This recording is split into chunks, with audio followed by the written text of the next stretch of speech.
وہ دونوں اندر آئے تو ہر طرف چہل پہل تھی۔ ایک بڑے سے صحن میں شامیانے لگے ہوئے تھے اور ان کے نیچے چارپائیاں بچھی ہوئی تھی۔ ایک طرف چولہے پر بہت سی خواتین بیٹھی چائے بنا رہی تھی تو کچھ برتن لیے انہیں دھونے میں مشغول تھی۔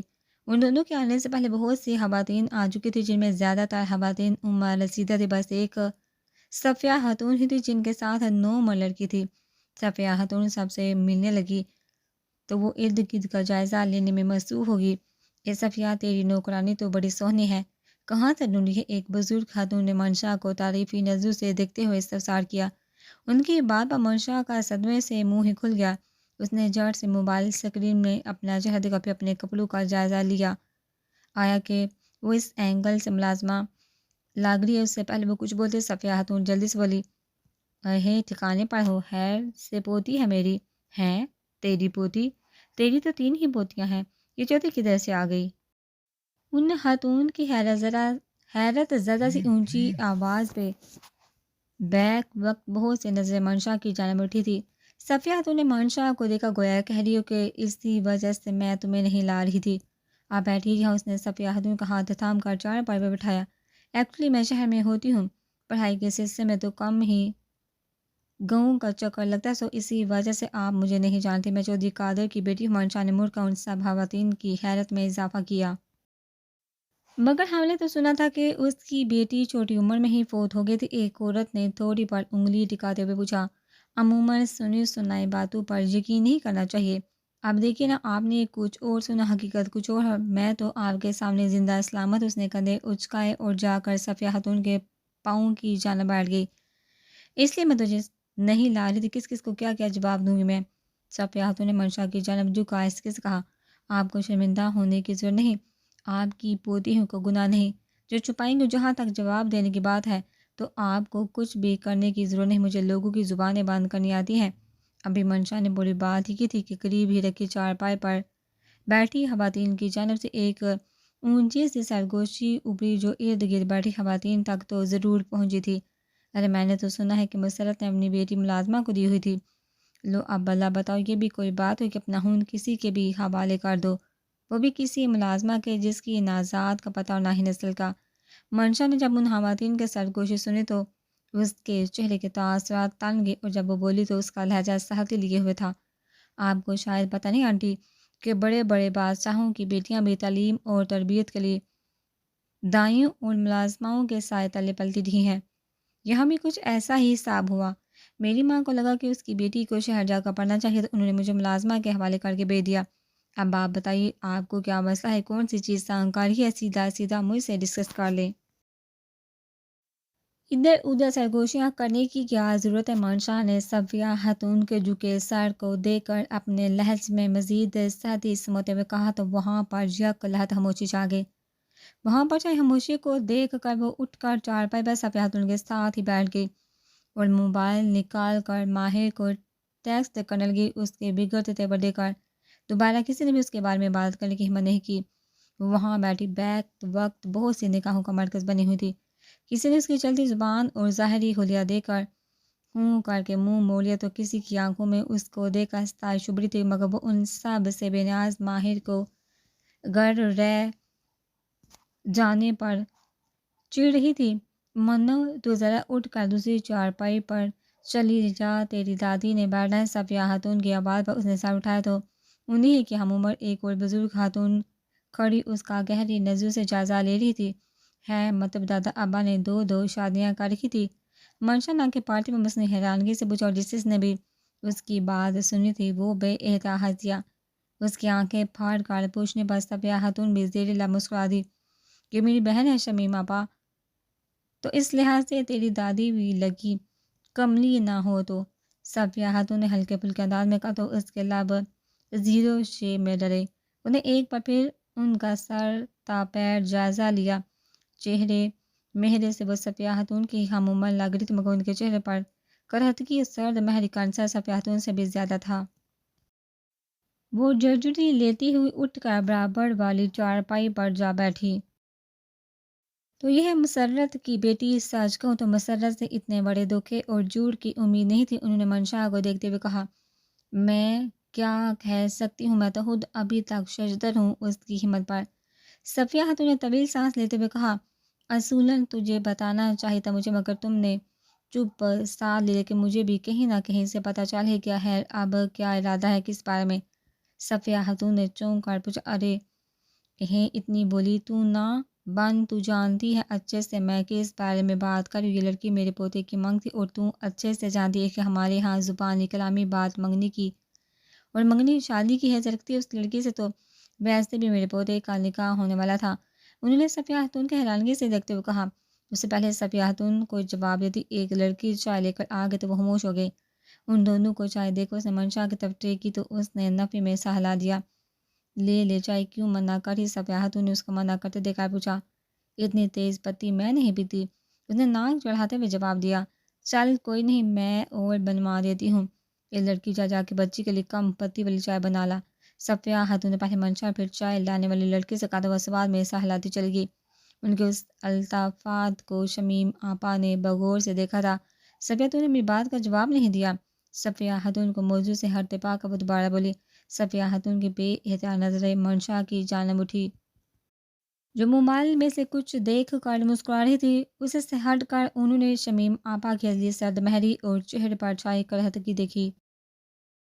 ان کا سر خود بخود نفی میں ہل گیا۔ دیکھا پا، اس کی ماں نے 20 سال تک اسے خود سے دور رکھا اور اپنی زندہ بیٹی کو مردہ تک کہہ دیا، مگر یہ رشتہ نہیں ہونے دیا، تو اب تو پھر اس کے باپ اور بھائیوں کا آستہ ہے اسے، تو وہ کیسے دوبارہ سے اس رشتے پر راضی ہوگی؟ تیرا مطلب ہے کہ میں بھول جاؤں؟ بی بی ہوش میں تو ہونا، تب سارا خاندان جانتا تھا کہ میں اپنے پوتے کی بات تیری پوتی سے طے کر چکی ہوں، مجھے لوگ کیا کہیں گے؟ اپنی مانگ چھوڑ دی، شمیم آپا نے غصیلے لہجے میں کہا۔ لوگوں کی باتوں کا کیا ہے آپا، وہ تو کرتے ہی ہیں، ہم نے اپنا اچھا برا دیکھنا ہوتا ہے۔ اب دیکھنا، اگر لڑکی اور اس کے گھر والے ہی راضی نہ ہوں تو فالتو کی ضد کرنے کا کیا فائدہ؟ اور میں تو کہتی ہوں مٹی دال اور شہناز کی بیٹی خیر سے جوان ہے، تو زید کا رشتہ اسی سے کر دے، گھر کی بچی گھر میں رہ جائے گی۔ ان کے جواب پر جہاں شمیم آپا نے بے یقینی سے صفیہ کو دیکھا، وہیں وہ خود بھی اپنے جواب پر حیران رہ گئی۔ اس کے باپ بھائی نہیں مانیں گے یا تیرا ارادہ بدل گیا ہے؟ انہوں نے طنزیہ نگاہوں سے صفیہ خاتون کو دیکھا۔ ایسی بات نہیں آپا، تو غلط سمجھ رہی ہے، صفیہ خاتون نے نظریں ملائے بغیر کہا۔ اگر ایسی بات نہیں ہے تو یہ بے شرموں کی طرح نظریں کیوں چرا رہی ہے؟ مجھ سے نگاہیں ملا کر بات کرنا۔ وہ دبی آواز میں داڑھی، آپا یہ جگہ نہیں ہے ایسے باتیں کرنے کی، ہم بعد میں بات کر لیں گے۔ صفیہ خاتون ارد گرد بیٹھی خواتین کو متوجہ پا کر منمنائی۔ منشا بھی اب موبائل چھوڑ کر حیرانگی سے دادی کو دیکھ رہی تھی، جو ایک دم سے بھیگی بلی بنی بیٹھی تھی۔ میری بات اب کان کھول کر سن صفیہ، تو مجھے چاہتی ہے کہ میں اپنی زبان کی کتنی پکڑی، اس لیے گھر جا کر اپنے بہو بیٹے سے بات کر، اگر نہیں مانتے تو منا ان کو، مجھے میری بہو ہر حال میں میرے گھر چاہیے، ورنہ تو سوچ سکتی ہے میں کیا کروں گی۔ سمجھ گئی، اس بار لہجے میں کہتی اٹھی اور عجیب سنسناتی نظروں سے منشا کو دیکھتے ہوئے چل گئی۔ ہر کسی کو چٹکیوں میں اڑانے والی منشا بھی کام کر رہ گئی تھی۔ وہ جڑ سے اٹھی صفیہ خاتون کے پاس آ بیٹھی۔ دادی یہ کیا کہہ رہی تھی اور مجھے اتنے غصے سے کیوں دیکھ رہی تھی؟ میں نے تو کچھ کیا بھی نہیں، منشا نے ان کی پوچھ سے دیکھتے ہوئے پوچھا۔ یہ کچھ نہیں، سٹھیا گئی ہے بس، اس لیے بہکی باتیں کر رہی تھی۔ تو چھوڑ اس کو، یہ بتا تیری چائے آئی کہ نہیں؟ انہوں نے ٹالتے ہوئے پوچھا تو اس نے نفی میں سا ہلایا۔ یہ لڑکی چائے بنا رہی ہے کہ پائے جو ابھی تک گلی نہیں؟ صفیہ خاتون نے چولہے پر بیٹھی اسی لڑکی کو آواز دے کر کہا۔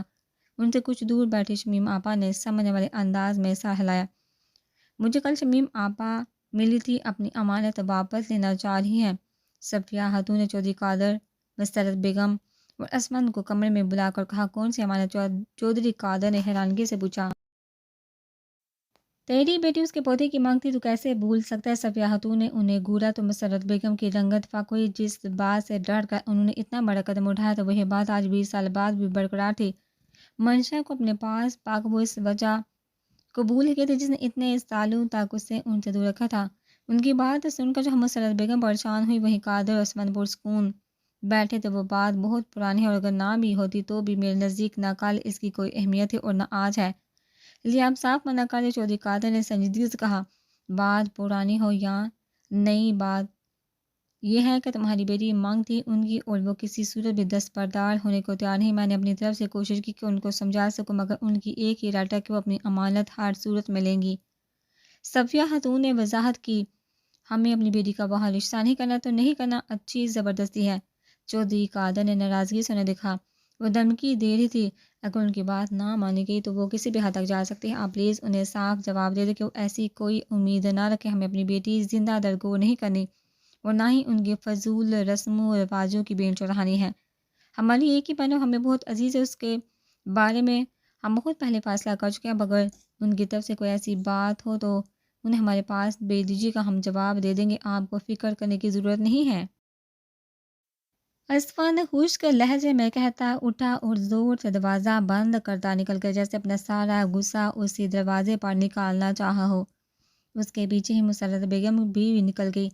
یہ ابھی نہ سمجھ ہے، تو کچھ عقل سے کام لے قادر، اور ٹھنڈے دل سے سوچ کہیں ایسا نہ ہو وہ دشمنی نکال بیٹھے۔ صفیہ ہاتھوں نے چودھری قادر سے کہا، مگر وہ کوئی جواب دیے بغیر چائے پینے لگے۔ منشا اور ماہر کا کیلکولس کا پیپر تھا۔ شراز اور سفیان چھٹی پر تھے، دونوں پیپر سے فارغ ہو کر جونی کی روش پر چلتے ہوئے پارکنگ کی جانب جا رہے تھے کہ منشا نے ماہر کے ہاتھ سے چابی چھینی۔ آج میں ڈرائیونگ کروں گی۔ آتی ہے، ماہر نے مسکراتے ہوئے اسے چڑھایا۔ کیلکولس آتی ہے تو سمجھو ڈرائیونگ بھی آتی ہے۔ منشا نے شانے بے نیازی سے کہا، تم مجھے فیل ہونے کے تانے مت دیا کرو۔ ماہر نے اس کی پونی کھینچتے ہوئے کہا، کیا میں نے کب تمہیں فیل ہونے کا تانا دیا؟ میرے منہ سے کبھی سنا تم نے کہ میں نے ایک بار بھی کہا ہو کہ ماہر تم فیل ہوئے ہو؟ نہیں۔ کب کہا میں نے کہ تم فیل ہوئے ہو؟ میں نے تمہارے فیل ہونے کی بات ہی نہیں کی۔ منشا نے بات کرتے کرتے اپنا والیوم کچھ اونچا کر دیا۔ بس کرو، میری ماں جن کو نہیں بھی پتہ تم انہیں بھی بتاؤ گی۔ ماہر نے اسٹوڈنٹ کو ان دونوں کی طرف متوجہ ہوتے دیکھا، اس کے سامنے ہاتھ جوڑ، تو پھر میری ڈرائیونگ پر بھروسہ ہے نا؟ اس نے ہنستے ہوئے پوچھا تو وہ چپ چاپ جا کر فرنٹ سیٹ پر بیٹھ گیا۔ منشا نے ڈرائیونگ سیٹ سنبھالی اور گاڑی یونی سے نکال کر روڈ پر ڈالتے ہوئے ماہر کو مخاطب کیا۔ ماہر، بات سنو، ایک کام کرو، اسفی بائی کو میسج کر دو کہ ہمیں لائبریری میں 2 گھنٹے لگ جائیں گے، منشا نے کچھ ڈیٹا لینا ہے، مطلب اب تم پھر سے واپس یونی جاؤ گی؟ ماہر نے پوچھا، ارے نہیں یار، اب ان کا آج گھومنے کا موڈ ہو رہا ہے۔ اس نے ایکسیلیٹر پر منہ دباتے ہوئے کہا، اوکے جناب۔ ماہر مسکراتے ہوئے میسج ٹائپ کرنے لگا۔ اچھا ایک بات تو بتاؤ، اسفی بائی تو پہلے سے جانتے تھے، مگر تم لوگوں کو میرے بارے میں کیسے پتہ چلا؟ منشا نے سگنل پر گاڑی روکتے ہوئے پوچھا۔ اس کا کریڈٹ بھی مجھے جاتا ہے، اس نے فارغ مسکراہٹ چہرے پر سجاتے ہوئے کہا۔ مطلب منشا نے سگنل گرین ہونے پر گاڑی سٹارٹ کر کے گاؤں جانے والی سڑک پر موڑ دی۔ اسفی بائی پہ مجھے شک ہوا تو میں نے ان کی نگرانی شروع کی، پھر ماما کی الماری سے تمہاری تصویریں اور برتھ سرٹیفکیٹ ملا تو میں نے کنفرم کرنے کے لیے ڈی این اے رپورٹ کروائی۔ ماہر جو روانی سے بول رہا تھا، اس کے ایک دم سے بریک لگانے پر چونکا، اسے دیکھا جو شعلے اگلتی نظر سے اسے دیکھ رہی تھی۔ مطلب تم نے ڈی این اے کروایا تھا؟ وہ نیچے جھک کر جوتا اتارتے ہوئے گرائی، نہیں، میں تو یہ کہہ رہا تھا کہ پھر میں نے اسفی بائی سے پوچھا، ڈی این اے تھوڑی نہ کروایا تھا؟ ماہر نے گڑبڑاتے ہوئے بامشکل ہی بات بنائی۔ صحیح۔ منشا نے جوتا پیر میں پہنتے ہوئے گاڑی سٹارٹ کی تو اس نے بے ساہتا اللہ تیرا شکر ہے کہا، پھر مجھے کیوں نہیں بتایا؟ اسفی اور شراز بائی نے منع کیا تھا کہ تم غصہ کرو گے۔ ماہر نے نہایت سوچ سمجھ کر جواب دیا، اس میں اتنا سوچنے والی کیا بات تھی؟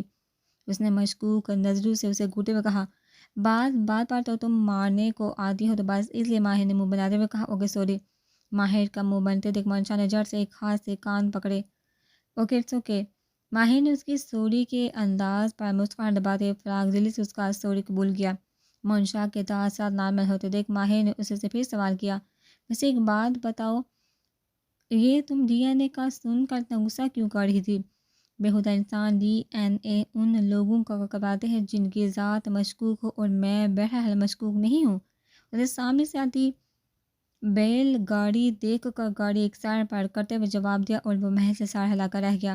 اب ماہر کے دماغ میں یہی سوال تھا کہ کیسے بھی کر کے کسی بھی طرح سے اس نے سفیان کی الماری سے وہ ڈی این اے کی رپورٹ چرانی تھی اور منشا سے بھی چھپانی تھی۔ منو سن، دلاور آیا ہے، تجھے بلا رہا ہے، باہر کوارٹر میں بیٹھا تیرا انتظار کر رہا ہے، جا کر ملا۔ سعدیہ نے حال میں بیٹھی منشا سے کہا جو وہ جو کب سے وہاں صوفے پر اکیلی بیٹھی بور ہوتی، سادے کی بات سن کر تیزی اٹھی۔ ابھی وہ داخلی دروازے کے پاس پہنچی تھی کہ اسے ساحل دروازے کی جانب آتا دکھا دی۔ اس سے پہلے کہ ساحل کی اس پر نگاہ اٹھی، وہ فوراً تیزی سے پلٹی اور واپس وہیں صوفے پر آ کر بیٹھ گئی۔ زیادہ جو اس کو باہر جاتے دیکھ کر باورچی خانے کی جانب جا رہی تھی، منشا کو اسی طرح تیزی سے واپس آتے دیکھا حیرت سے چونکہ وہیں سے اسے ہانک لگائے۔ منو، کیا ہوا؟ تو ابھی دلاور سے ملنے جا رہی تھی نا، پھر اچانک سے واپس کیوں آ گئی؟ سعدیہ ابھی بھی اسے ناسمجھی سے کھڑی دیکھ رہی تھی، جبکہ ساحل جو اندر آ چکا تھا منشا کو دیکھتے ہی اس کے تیور بگڑ کے وہ ماتھے پر انگنت بال سجائے منشا کو گھورا تھا۔ اماں، انہیں کہیں یہی اندر آ جائے، منشا نے کنکھیوں سے ساحل کو دیکھتے ہوئے کہا۔ منو، کبھی تو بات مان جایا کر، چل اب جا، وہ کب سے آیا ہوا ہے۔ سعدیہ نے اس کی آنکھوں میں ناچتی شرارت دیکھ اسے تنبیہ نگاہوں سے گردے ہوئے کہا۔ فما، کیا ہے؟ میں نہیں جا رہی باہر، بہت گرمی ہے، بلکہ میں ماہر کو بھیجتی ہوں، وہ جا کر لے آئے گا۔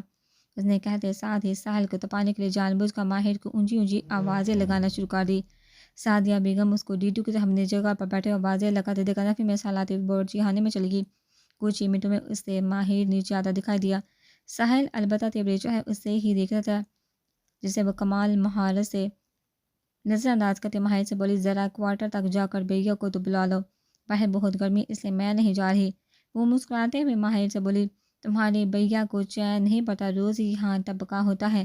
ماہر نے دلاور کا سن کا منہ بناتے ہوئے کہا، تم جاتے ہو یا میں شہراز بھائی کو آواز لگاؤں؟ وہ اوپر کمرے میں ہی سو رہے ہیں۔ منشا نے اسے شہراز کی دھمکی دی تو وہ بورے بورے منہ بناتا ہوا باہر نکل گیا۔ تھوڑی دیر بعد ہی وہ واپس آیا تو اس کے ساتھ دلاور بھی تھا، جسے دیکھ کر ساحل تن فن کرتا اپنے کمرے میں چلا گیا۔ ساحل کے سہن سے جاتے دیکھ دلاور ماہر دونوں ہی اپنا سر جھٹکے۔ دلاور اور منشا کو آپس میں مصروف دیکھا ماہر واپس اوپر اپنے کمرے میں چلا گیا۔ فرزانہ کو جوس لانے کا کہہ کر وہ اب دلاور سے مخاطب ہوئی، خیریت؟ آپ نے آج ہفتے بعد ہی چکر لگا لی؟ منشا نے اس کے کندھے پر سر ٹکاتے ہوئے پوچھا۔ اماں کو لینے آئے ہیں؟ کیوں اماں کو کیوں لینے آئے ہیں؟ منشا نے حیرانگی سے پوچھا، کیا مطلب کیوں لینے آئے ہوں؟ وہ پہلے بھی وہیں رہتی تھی، ویسے بھی ہوٹل کھانے کھا کھا کر میری مت ماری گئی ہے، تو آج چھٹی لے کر یہاں آ گیا۔ اس نے اسے تفصیل سے آگاہ کیا۔ اور میرا کیا؟ منشا نے سنجیدگی سے کہا، تمہارا کیا؟ تم اپنے گھر پر ہو، اپنی فیملی کے ساتھ، اپنے پیرنٹس کے ساتھ۔ دلاور نے نرمی سے جواب دیا، بھیا اگر اتنے بڑے بلنڈر پر میں نے آپ کو اور اماں بابا کو کچھ نہیں کہا تو اس کا یہ مطلب نہیں آپ لوگ میرے ساتھ ایسا کریں گے۔ ماما اور اسمی بھائی کے ساتھ آپ لوگ بھی برابر شامل تھے میرے ساتھ چیٹنگ کرنے میں، اور آپ تو ڈبل گناہگار تھے۔ کیسے پہلے مجھے یہاں نہیں آنے دیتے تھے، پر بعد میں جاب کا جھوٹ بول کر اماں کو یہاں چھوڑ کے؟ میں نے اس پر بھی کچھ نہیں کہا۔ اب آپ انہیں ساتھ لے کر جانا چاہ رہے ہیں تو میرا کیا ہوگا؟ میں کیسے رہوں گی؟ وہ ایک دم سے روحانتی ہوئی تھی۔ تمہاری ساری باتیں ٹھیک ہے، مگر یہ بھی تو دیکھو نا کہ میں کیسے رہوں گا اکیلا؟ آپ اس کے بعد گھر کے کام بھی کرنے پڑتے ہیں، میں تھکا ہوا آتا ہوں اور پھر گھر میں آ کر چھوٹے موٹے کام بھی دیکھنے پڑتے ہیں۔ پودے الگ سوکھ کے ہیں، باورچی خانہ بھی گندا ہوا پڑا ہے، گھر سے سارا گھر ہی الٹا ہوا پڑا ہے۔ دلاور نے اسے اپنی پریشانی سمجھاتے ہوئے کہا تو وہ قائل ہونے والے انداز میں خاموش ہو گئی۔ خدا کے بندے، اب تو چین سے بیٹھ جاؤ، روز ہی ٹپک پڑتے ہو۔ اسمند حال میں داخل ہوا تو دلاور کو دیکھ کر مسکراتے ہوئے کہا، پہلے آپ مجھے یہ بتائیے کیا بھائی کو اندر کیوں نہیں آنے دیتے؟ یہ پڑھائیوں کی طرح کوارٹر میں یا بیٹھک میں بیٹھے ہوتے؟ منشا نے کمر پر ہاتھ ٹکاتے ہوئے دلاور سے ملتے اسمند کو گھورتے ہوئے کہا، ہاں بھائی کیوں نہیں آتے؟ اسمند نے سر پر ہاتھ پھیرتے ہوئے دلاور سے پوچھا، کیونکہ تم مجھے آنے ہی نہیں دیتے۔ یاد ہے تم نے ایک بار کہا تھا کہ تمہارے بابا ہمارے ملازم ہیں تو تم باہر ہی بیٹھا کرو، اندر مت آیا کرو۔ دلاور نے مسکراہٹ دباتے ہوئے اسمند کو دیکھ کر ایک آنکھ دبائی۔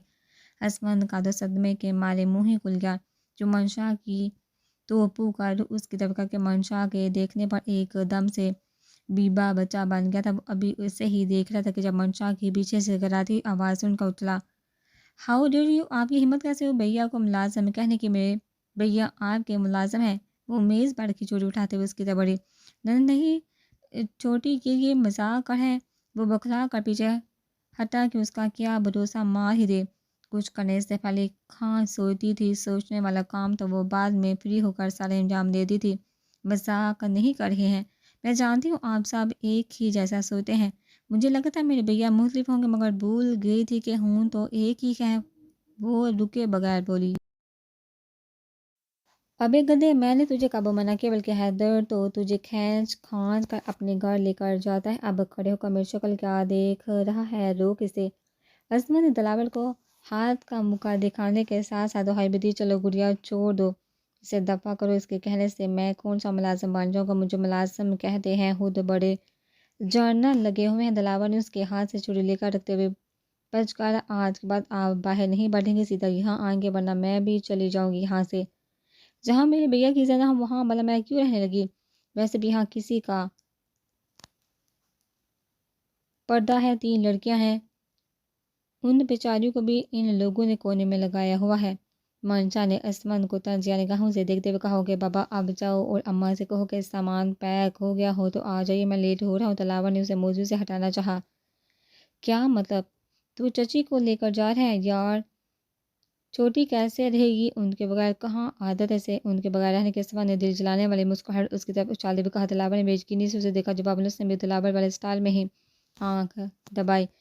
میں بھی انہیں یہی کہہ رہی ہوں، مگر جب میری سنے بھی تو آپ انہیں کہیے نا کہ ماں کو چھوڑ جائیں۔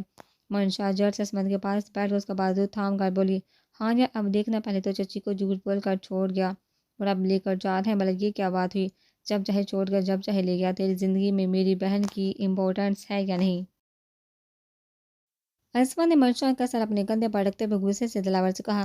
دلاور جو توقع کر رہا تھا کہ عصمت اس کا ساتھ دے کر اسی کی طوطا چشمی پر دانت پیس کر رہ گیا۔ تم اداس مت ہو، جب تک تم نہیں کہو کہ چچی نہیں جائیں گی کیوں؟ دلاور عصمت نے آخر میں اس کی بھی رائے لینا چاہیے۔ منشا کو منہ بسوڑتے دیکھ کر دلاور نے خاموشی میں ہی آپیہ جانی، جاؤ ماما اور چچی سے کو اچھا سا کھانا بنوا لیں، آج ڈنر ہم اکٹھا کریں گے۔ عصمت نے منشا سے کہا تو وہ اٹھ کر چلی گئی۔ کو کیسا رہا؟ عصمت نے ہنستے ہوئے پوچھا۔ کمیل انسان، تم نے اچھا نہیں کیا، میں نے اچھا ہاتھ سے راضی کر لیا تھا۔ دلاور نے کوشچن اس کی طرف اچھالتے ہوئے کہا، آتے ہی جو تو نے میرے ساتھ کیا ہے نا، میں نے تو اس کا چھوٹا سا بلا چکا ہے، تجھے کیا لگتا ہے اس کا صرف تو ہی ہینڈل کر سکتا ہے؟ دیکھ لے تیرے ہینڈل پر میں نے کیسے پانی پھیرا ہے۔ عصمت نے زوردار قہقہ لگایا، دفع ہو جا اور یہ کھانے والا کیا شوشہ چھوڑا ہے، تو جانتا ہے ساحل مجھے یہاں دیکھ کر ہی آپے سے باہر ہو جاتا ہے، اور تو نے ڈنر کا پروگرام رکھ لیا اور تو اس کو اس کی عادت ہی ایسی ہے، میں ایسا کرتا ہوں حیدر کو بھی بلا لیتا ہوں۔ عصمت نے موبائل نکال کر نمبر ملایا، ہاں بلا اسے، آج اس سے بھی کچھ حساب پورے کرنے ہیں، کمینے نے بڑا ستایا ہے مجھے۔ دلاور نے مسکراتے ہوئے کہا تو عصمت نے ہنس دیا۔ منو ایک بات پوچھوں؟ دلاور نے میرے ساتھ بیٹھی کھانا کھاتی منشا سے پوچھا۔ منشا دلاور ماہر دونوں کے درمیان میں بیٹھے ہوئے تھے، جبکہ عصمت سفیان اور حیدر ان دونوں کے سامنے بیٹھے کھانا کھا رہے تھے۔ دلاور کو چونکہ واپس جانا تھا تو اسی لیے عصمت نے جلدی کھانا لگوا دیا تھا۔ عصمت نے ساحل کو بھی انہیں جوائن کرنے کا کہا تھا، مگر وہ دلاور کو دیکھ کر انکار کر کے چلا گیا۔ جی بھیا، اس نے مختصر جواب دیا، کچھ دن پہلے تمہاری بکس میں سے ایک کارڈ ملا ہے مجھے، جس پر تمہارے ICS کے رزلٹ کی مبارکباد اور نیک تمنائیں لکھی تھی، اور ایک سائڈ پر ڈبل M لکھا ہوا تھا، اور دوسرے پر MH۔ وہ کارڈ کس نے بھیجا تھا اور کیسا نام ہے یہ MH؟ دلاور نے منہ میں لقمہ ڈالتے ہوئے مصروف سے انداز میں پوچھا، مگر حیدر کا لقمہ دلاور کی بات سن کر گلے میں ہی اٹک گیا۔ کیا ہوا بیٹا، تم ٹھیک ہو؟ مسرت بیگم جو انہی لوگوں کی طرف آ رہی تھی، حیدر کو خاصا دے کر جلد سے قریب پانی کا گلاس اسے تھماتے ہوئے پوچھا۔ حیدر نے اسباب میں سالہ اور گلاس پکڑ کر پانی پینے لگا۔ تم نے بتایا نہیں بیٹا، وہ کارڈ کیسا تھا؟ دلاور نے مسرت بیگم کے جانے کے بعد دوبارہ سے پوچھا۔ پتہ نہیں، میں کون ندیس انسان ہے؟ منشا نے بیزاری سے کہا۔ کیا مطلب، تمہیں نہیں پتا کون بیٹا ہے؟ دلاور نے مصنوعی حیرانگی سے پوچھا۔ حیدر کھانا چھوڑ کر اس کا منتظر تھا، کب وہ اس کی جانب دیکھے اور کب وہ اسے منع کرے، مگر وہ دیکھے تب نہ، وہ تو ایسے بیٹھا تھا جیسے اس کی موجودگی سے یکسر انجان ہو۔ پتہ نہیں بھیا کون منحوس کمینہ گدھا الو کا بٹھا چول انسان ہے۔ منشا نے ایک ہی سانس میں جتنی گالیاں آتی تھی ڈالی۔ دلاور تو باقاعدہ انگلیوں پر گنے بیٹھ گیا۔ اس کی سڑک پر عصمت ہنسا، وہیں حیدر نے چہرے پر مسکینیت طاری کرتے ہوئے دلاور کو ٹوکا۔ دلاور، تجھے دیر نہیں ہو رہی؟ دیر سے کھانا کھا لے پھر نکلتے ہیں، تمہیں نظر نہیں آ رہا ہم کتنی اہم بات کریں؟ دلاور اسے آنکھیں دکھاتے ہوئے دوبارہ منشا کی طرف متوجہ ہوا۔ تو بچے تو مجھے بتاتی نا، مجھے کیوں نہیں بتایا؟ دلاور لہجے کو فکر مند بناتا ہوا گویا ہوا، لو بلا آپ کو بتا کر کیا کرنا تھا؟ کون سا اس نے مجھے کوئی نقصان پہنچانا چاہا؟ بس کارڈ بھیج دیتا ہے، میں بھی اس پر اس کے کارڈ پر 4 حرف بیچ کر پھینک دیتی ہوں۔ وہ کارڈ پتہ نہیں کیسے بک میں ہے کہ منشا نے لاپرواہی سے کہا۔ حیدر کو سمجھ نہیں آ رہی تھی کہ اپنی شان میں پڑے جانے والے منشا کے قصیدوں پر رد عمل دے جہاں دلاور کے شروع کیے گئے فساد پر احتجاج کرے۔ دلاور کو پھر سے منہ کھولتے دیکھا اس نے ہاتھ جوڑتے ہوئے نفی میں سالایا، جیسے اپنے لیے سالن نکالتا ماہر دیکھ چکا تھا۔ اس نے دلاور کو دیکھا جو قدر چکا رہا تھا، اس سے ہٹ کر اس نے حیدر کے ساتھ اور دلاور کے ساتھ بیٹھے اسون کو دیکھا جو دلاور کو نفی میں ہلا رہا تھا۔ وہ ڈونگا چھوڑ کر ایک بار پھر سے ان تینوں کا جائزہ لینے لگا جو ایک دوسرے کو اشارہ کر رہے تھے۔ ان تینوں میں بری حالت صرف حیدر کی تھی جو چہرے پر بیچارگی تاری کیے دلاور کو اشاروں سے کبھی سوری کر رہا تھا تو کبھی نام میں سر ہلا رہا تھا۔ او تو ایک اور راز، ایک اور سیکرٹ تمہارا منتظر ہے۔ کوئی نہیں، یہ بھی میں پتہ لگا ہی لوں گا۔ بس کسی طرح یہ ڈی این اے رپورٹ میرے ہاتھ لگ جائے تو اس کے ثبوت میں ڈاک پہ سبمیشن پر نکلوں گا۔ بہت صحیح۔ تانے بانے بننے میں مصروف تھا۔ ٹیبل پر اب کوئی دوسرا موضوع شروع ہو چکا تھا۔ شاید حیدر